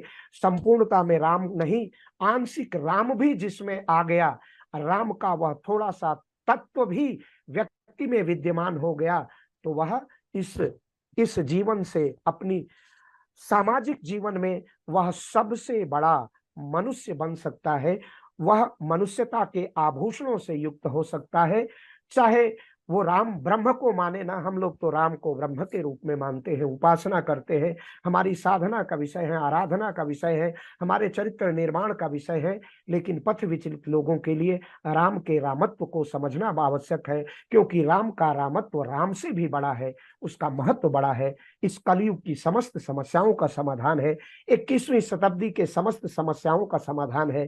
तो राम के पथ का आंशिक अनुसरण करके भारतीय जनता पार्टी आज भारत की सबसे बड़ी पार्टी है और सत्ता के अधिष्ठान पर अंगदी पांव जमा के बैठी है, वह राम की ही महिमा है। और आगामी 22 जनवरी को राम की भव्यता के साथ, दिव्यता के साथ उनकी एक बार पुनः केवल स्थूल रूप से प्राण प्रतिष्ठा ही नहीं होगी, वैचारिक रूप से सूक्ष्म स्वरूप में राम जन जन में व्याप्त करेंगे।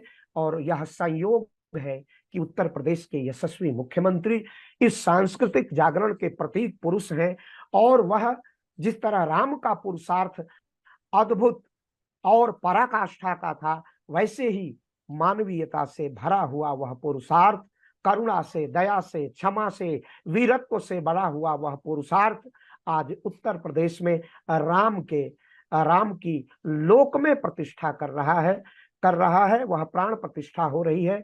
अद्भुत अविस्मरणीय व्याख्यान के लिए हम सदैव आपके आभारी रहेंगे। आप हमारे अग्रज हैं, हमारे मार्गदर्शक और निर्देशक हैं। हम जब जब आपका विनीत भाव से आह्वान करेंगे, राम की उस समस्त विवेचना शक्ति से, निर्वचन शक्ति से हम हजारों श्रोताओं को हम अभिसिंचित करेंगे। इसी आशा और विश्वास के साथ आपके श्री चरणों में प्रणाम करते हैं, क्योंकि जिसको राम का नैकट्य प्राप्त है, जिसे राम की वैदुष्य के साथ समीपता है, उससे बड़ा कोई महान नहीं हो सकता। वो आपकी विनम्रता में, आपकी सरलता और सहजता में, आपकी नैसर्गिकता में ही उसकी दिव्यता का भान हो गया। आपको मैं बार बार प्रणाम निवेदित करता हूँ। लोक पहल की एक सामान्य परंपरा है कि हम अपने अतिथि का औपचारिक धन्यवाद ज्ञापन करते हैं, इसलिए मैं प्रयाग विश्वविद्यालय से अर्थशास्त्र विभाग के हमारे ही कॉलेज, ईश्वर शरण डिग्री कॉलेज के सहायक आचार्य और कवि और उपन्यासकार डॉक्टर हर्षमणि सिंह को आमंत्रित करता हूं कि सर का औपचारिक धन्यवाद ज्ञापन करें। डॉक्टर हर्ष। जी धन्यवाद डॉक्टर अखिलेश त्रिपाठी सर। एक महत्वपूर्ण विषय तुलसी के राम, जिस पर प्रोफेसर उमापति दीक्षित जी का जो व्याख्यान, मैं तो इसे व्याख्यान की बजाय एक राम कथा का श्रवण कहना चाहूंगा। और ये राम कथा का श्रवण तुलसी के कितने नजदीक हमको ले गया। और इस नजदीकता को हमारी जो आज की पीढ़ी है, जिसने जो मानस का जो वाचन है, उससे कहीं ना कहीं एक विपतन के दौर से गुजर रही है, उसके लिए एक बड़ा सूत्रधार का इस ने काम ये काम करेगा ये व्याख्यान। मैं कुछ, हालांकि इस विषय पर एक बहुत विहंगम दृष्टि डॉक्टर अखिलेश त्रिपाठी जी ने स्वयं भी रखी, डॉक्टर विवेक मणि त्रिपाठी जी ने भी विस्तार पूर्वक दिया, और जिसके संपूर्ण आयामों को प्रोफेसर उमापति दीक्षित सर ने बिल्कुल अलग अलग सिरों से किस तरीके से जोड़ा। फिर भी जो जैसे ही व्याख्यान की प्रतिध्वनि प्रारंभ हुई और सर ने पहला शब्द जो कहा कि सिया राम, जय सिया राम, तो आप ये देखिए कि इस शब्द की खनक कहाँ तक जाती है। इस शब्द की खनक जाती है जो तथाकथित स्त्री विमर्श है, और जो नए नए जो आयाम है जिनको भारतीय संस्कृति के तिरोहन के लिए जो इस्तेमाल किया जाता है, उन सारे उन सारे विमर्शों पर एक विराम लगा देता है, केवल ये कहना कि सिया राम। तो ये कितनी बड़ी बात है। दूसरा ये कि जो सर ने अपने दो तरीके से सर ने अपनी बात को जो रखा, कि पहले तो ये कि भाई तुलसी को समझा जाए कि तुलसीदास किस समय की उपज हैं, और फिर उनके राम को समझने का प्रयास किया जाए। तो मुझे लगता है कि वो एक कहावत है कि writers are unacknowledged legislation of the world, मतलब जो लेखक होते हैं वो एक तरीके से अनधिकृत होते हैं लेकिन मान्य विधायक होते हैं। और मुझे लगता है कि जो मध्यकाल का समय था, जहां से भारतीय भारतीय राजनीति का एक नया कलेवर प्रारंभ हो रहा है, मुझे लगता है कि तुलसीदास उस समय की उपज थे।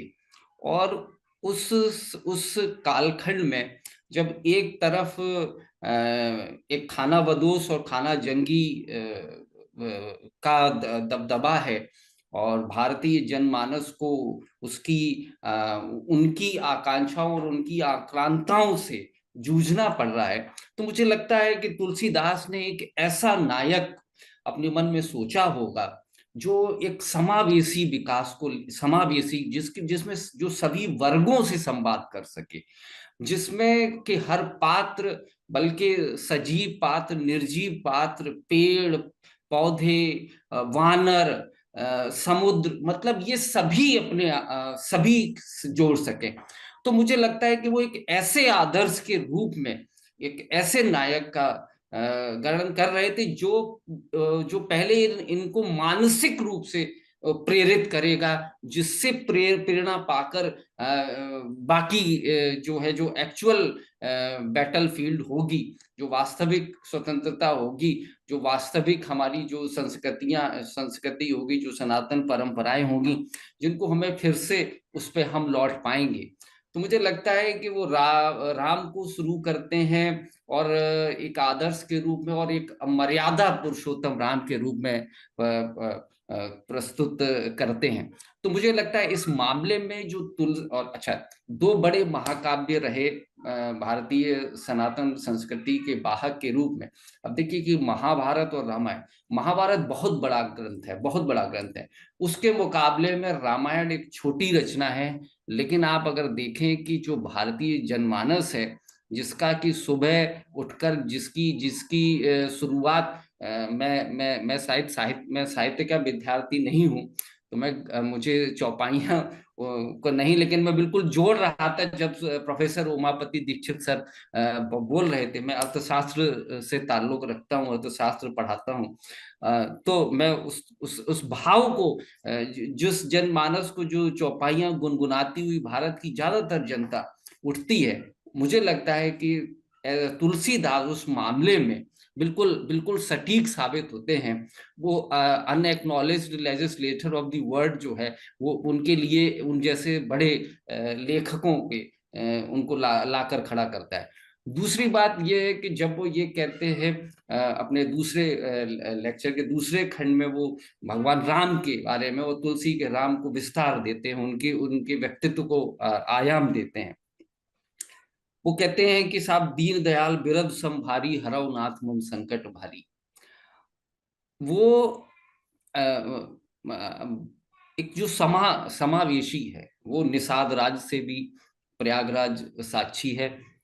हम सौभाग्यशाली हैं कि हम प्रयाग में हैं, और वो निषाद राज से संवाद स्थापित करते हैं। उनका संवाद सबरी से भी होता है, उनका संवाद वाली से भी है, उनका संवाद विभीषण से है। और वो एक जिक्र आता है कि जब भरत भगवान राम से बीच में मिलने जाते हैं उनसे, तो भगवान राम सबसे पहले पूछते हैं भरत से कि अयोध्या में किसानों की क्या स्थिति है, किसान अपनी फसल को सही समय पे बो पा रहे हैं कि नहीं बो पा रहे हैं। तो आप ये देखें कि ये और जो एक दूसरे खंड में सर ने एक बहुत बड़ी बात कही है, बहुत मतलब मुझे लगता है कि इस पूरी जो आज की परिचर्चा, जैसे मैं राम कथा ही कह रहा हूँ, उसका जो सबसे बड़ा, और मुझे लगता है जिसकी आज सबसे ज्यादा जरूरत है, तो दूसरे काल में कही कि जो समावेशी विकास है, उसी से मैं आगे इस आज के व्याख्यान को ले जाता हूं कि भाई राम राज्य, तो राम राज्य एक आदर्श राज्य है, लेकिन राम राज्य का मतलब है कि राजा तो है ही आदर्श, लेकिन प्रजा भी तो आदर्श है, और ये दोनों पूरक के रूप में है। और आप ये देखें कि अगर आप भारतीय सनातन परंपरा के दृष्टिकोण से देखें, और इसे हम आज के संदर्भ में देखें कि परिवार एक इकाई है, और ये जो इकाई है ये केवल सामाजिक इकाई नहीं है। परिवार भारतीय सनातन परंपरा में परिवार एक सामाजिक नहीं, एक आर्थिक इकाई भी है। सबका काम बटा हुआ है। हमें उन बहुत सारे कामों को केवल विश्वास के आधार पर एक दूसरे के साथ समन्वय स्थापित किया। और भगवान राम को मर्यादा पुरुषोत्तम राम इसीलिए कहा गया कि सभी वर्गों ने उन पर विश्वास जताया। और मुझे लगता है कि जो सबसे बड़ी जो रीढ़ है किसी अर्थव्यवस्था को चलाने के लिए, किसी परिवार को चलाने के लिए, किसी लोकतांत्रिक ढांचे को चलाने के लिए, वो है विश्वास, ट्रस्ट। यानी विश्वास में किस तरीके से निवेश किया जाए। मुझे लगता है कि जो तुलसी ने जिस नायक को गढ़ा, वो इसी उद्देश्य में ध्यान में रखा कि अगर हम एक ऐसे नायक को देंगे भारत के जनमानस को, जो कि और फिर आप बाद में देखें कि जो मध्यकाल का राजनीति खंड है, और राजनीतिक खंड में कुछ ऐसे भी समर्थक हैं जो आक्रांताओं से ताल्लुक रखते हैं, लेकिन इस विचारधारा से प्रभावित हैं, भारतीय सनातन परंपरा से प्रभावित हैं।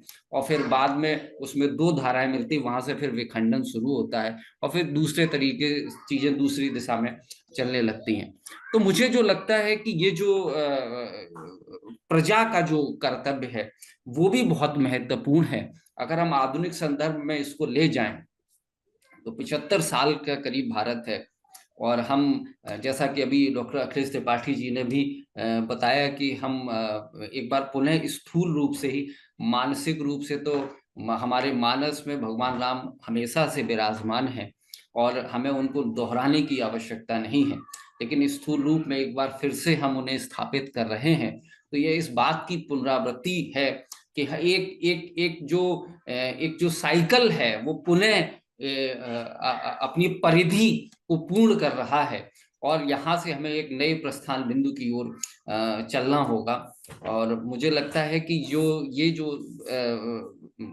व्यष्टि से और जो समष्टि के लिए लिखा गया ये जो काव्य है, जिसमें सभी के लिए जगह है, आज इस उद्बोधन को सुनकर पुनः बहुत ही कर्णप्रिय और शब्द प्रिय और एकदम सुखकर एकदम बहुत सुखन सुनने को मिला। और मुझे जो चौपाई सबसे ज्यादा प्रभावित करती रही, जो मुझे लगता है कि सार है कि वो कहते हैं कि निर्मल मन जन सो मोहे पाबा, मोए कपट छल छिद्र न भाबा। कुछ इस तरीके का है, राम राज्य स्थापित करें। बहुत बहुत मैं आभार प्रकट करता हूँ प्रोफेसर उमापति दीक्षित जैसे एक महान व्यक्तित्व को। हम लोग बहुत स्थूल हैं, बहुत व्यस्त हैं उस समुद्र रूपी ज्ञान के सामने। और ये मैं बहुत सौभाग्यशाली ही महसूस कर रहा हूँ कि मैं उनके सम्मान में 2 शब्द कहने की मुझे अवसर मिला है। तो मैं पुनः आपका बहुत बहुत आभार प्रकट करता हूँ। और डॉक्टर विवेक मणि त्रिपाठी जी की भी विचार आज इस लोक पहल पटल पर तुलसी के राम के रूप में सुनने को मिले। डॉक्टर अखिलेश त्रिपाठी जी की बहुआयामी क्षमता का परिचय हम लोगों को मिलता रहता है। वह विषय प्रवर्तन भी कर देते हैं और इस कुशल परिचर्चा का संयोजन भी करते हैं। मैं उनका भी बहुत आभार प्रकट करता हूँ। डॉक्टर ऋषिकेश जी दिल्ली विश्वविद्यालय से जुड़े हैं। शोधार्थी सनी कुमार जी, उनका भी मैं बहुत स्वागत करता हूँ इस लोक पहल पटल पर। और जो भी फेसबुक पर हमको लाइव सुन रहे हैं, बाद में सुनेंगे, जो बाद में दर्शक सुनेंगे, ये लेक्चर उस पर उपलब्ध रहेगा। उन सभी श्रोताओं को मैं बहुत बहुत उनका स्वागत करता हूं। और इस परिचर्चा के तकनीकी संयोजन के लिए बहन कनिष्ठिका, उनका भी मैं बहुत बहुत आभार करता हूं। धन्यवाद डॉक्टर अखिलेश त्रिपाठी जी। बहुत बहुत धन्यवाद इस सुंदर धन्यवाद ज्ञापन के लिए और सर के पूरे व्याख्यान के निर्वचन के लिए आपका बहुत बहुत धन्यवाद। आपकी एक समीक्षक दृष्टि है, समीक्ष दृष्टि है, आलोच्य दृष्टि है, और इस दृष्टि से आपने देखा यदा यदा ही धर्मस्य, जब जब हो ही धर्म की हानि। और दिनकर ने भी लिखा, धरा जब जब विकल होती, मुसीबत का समय आता, किसी भी रूप में कोई महामानव चला आता। ये महामानव राम जैसा तब आता है जब सत्ता, समाज और संस्कृति एक संरेख में होती है। जब समाज सत्ता से प्रेरित न होकर संस्कृति से प्रेरित होता है, सत्य से प्रेरित होता है, अपने आध्यात्म और सनातन से प्रेरित होता है। मैं केवल इतना कहना चाहूंगा और धृष्टता कर रहा हूं, एक सूर्य के समान तेजस्वी प्रखर व्यक्तित्व और विद्वान के सामने उस वैदिश्व के को बार बार प्रणाम करते हुए कि यह भारतीयता की ऋषि परंपरा है कि जब जब हम अपना सांस्कृतिककरण करते हैं, जितनी हम सघनता से संस्कृति की ओर बढ़ते हैं, तो हम अत्यधिक वयष्टिवादी होते हैं। राम उसी संस्कृति का विराट स्वरूप है और समाज भी संस्कृत निष्ठ, संस्कृति से प्रेरित तभी होता है जब नायक संस्कृति का प्रचार और प्रसार करता है। राम जैसा नायक और आदर्श होगा तो जन जन तक संस्कृति जाएगी, और रावण जैसा जहां नायक होगा वहां संस्कृति का विश्राम होगा, वह पथ विचलन होगा, और उसके राज्य में, उसके मानस में सत्य के तत्व का निवेश नहीं होगा। यही जन और नायक में, जन और ब्रह्म के समीकरण समीकृत होता है। तुलसी में वो सामर्थ्य थी कि देश का सांस्कृतिककरण किया, उस युग में किया जब कुछ नहीं था। और रामचरितमानस का एक टुकड़ा अनपढ़ लोगों के चित्त और चेतना का विषय बन गया था, जिन्हें निर्वचन की सामर्थ्य नहीं है, लेकिन जिन्हें राम के महत्व और महिमा का ज्ञान होता है। तो सर, ये धृष्टता के साथ आज के मैं समारोह का समारोप करता हूं। मोह तो भंग नहीं हो रहा है कि आपसे विदा हो, लेकिन ये एक परंपरा है और मिलना और बिछुड़ना ये प्रकृति का नियम है। लेकिन आप शब्द रूप में एक ब्रह्म की तरह हमारा मार्गदर्शन करेंगे। शब्दों को ब्रह्म कहा गया है और आप शब्दवेता हैं, ब्रह्मवेत्ता हैं। और तुलसी के राम को हम लाखों श्रोताओं तक आपके मुखार बिंदु से उस प्रस्फुटित अमृत वाणी के रूप में हम श्रोताओं तक लेके जाएंगे। और यही हमारी सार्थकता होगी, यही हमारी प्रासंगिकता होगी। इस आभासी मंच को सगाने के लिए बहन कनिष्का वशिष्ठ जी को भी बहुत बहुत आभार, धन्यवाद। सर को बहुत बहुत आभार और श्री चरणों में मेरा प्रणाम निवेदित करता हूं। हमारे शोध छात्र हैं सनी जो जुड़े हुए हैं, उनका भी बहुत बहुत आभार। वह उनका चित्त और चेतना में राम बसते हैं और वो स्वाभाविक रूप से चले आते हैं। डॉक्टर हर्ष जो मेरे अनन्य साथी हैं, इसमें बहुत सहयोग करते हैं, विद्वान हैं, उनका भी बहुत बहुत आभार। और ऋषिकेश सिंह जो हिंदी के आचार्य, सहायक आचार्य हैं दिल्ली विश्वविद्यालय में मुख्य कैंपस में, उनका भी बहुत बहुत धन्यवाद। डॉक्टर विवेक मणि को मैं क्या कहूं, वो मेरे बहुत ही प्रिय हैं और हम लोगों के अभिवादन के बिना, एक दूसरे के संवाद के बिना अपनी दिनचर्या का ही आरंभ नहीं होता है। ऐसे प्रियवर डॉक्टर विवेक मणि का भी बहुत बहुत आभार, जो सर जैसे, सर को मैंने व्याख्यान सुना है, सर का व्याख्यान सुना है, सर को देखा भी है, लेकिन आज इतना नैकट्य, इतना आत्मीय स्पर्श पहली बार हुआ है। इसलिए मैं बहुत विनम्र भाव से प्रणाम करता हूं और शीघ्र ही अवसर मिलेगा तो मैं सर का चरण स्पर्श करूंगा। आज आप हिंदी के विद्वान और दूर के लगते थे, आज हमारे अपने आत्मीय हो गए हैं, इसलिए भी आपको बहुत बहुत प्रणाम सर।